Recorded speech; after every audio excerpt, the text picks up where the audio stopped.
வாழ்க வையகம், வாழ்க வளமுடன்.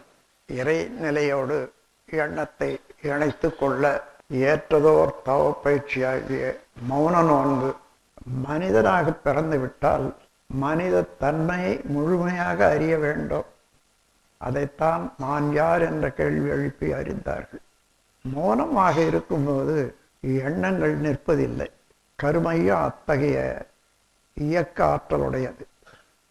இரவும் பகலுமாக இயங்கிக் கொண்டே தான் இருக்கும். பகல்ல எண்ணங்களாக சொல்றோம், இரவுல தூக்கத்துல கனவுன்னு சொல்றோம். எப்படியும் அந்த கருமையும் இயங்கிக் கொண்டே இருக்கும். மன அலை என்பது அறிவு என்ற பேராற்றல்ல இருந்து வரக்கூடிய அலைதான். அறிவு என்பது என்ன? இறைநிலையேதான் எங்கும் நிறைந்து ஊடுருவி இருக்கிறது. இப்போ ஜீவன்கள்ல அறிவாகவும் இருக்கிறது.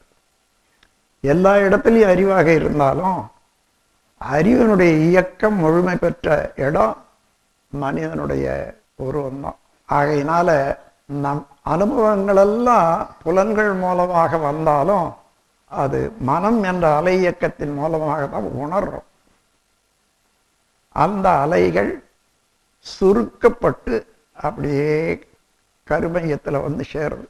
எத்தனை கோடி ஜென்மங்கள் மாறி வந்தாலும் கருமையம் மாறாது. கருமையம் கூடிக்கொண்டே இருக்கும் தன்மையில.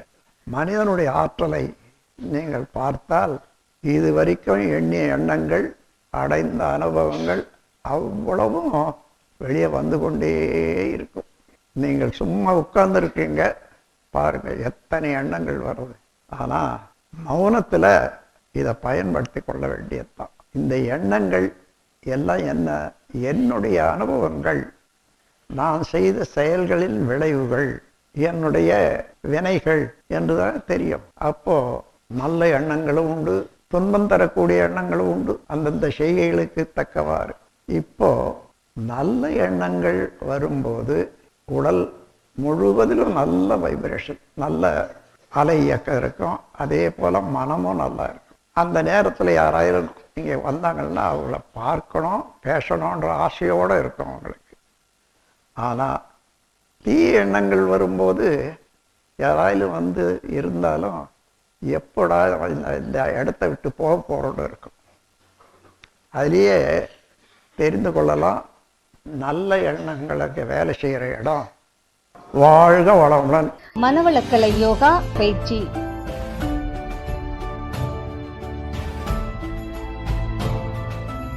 மாதம் முழுவதும் மௌனம் நடைபெற்று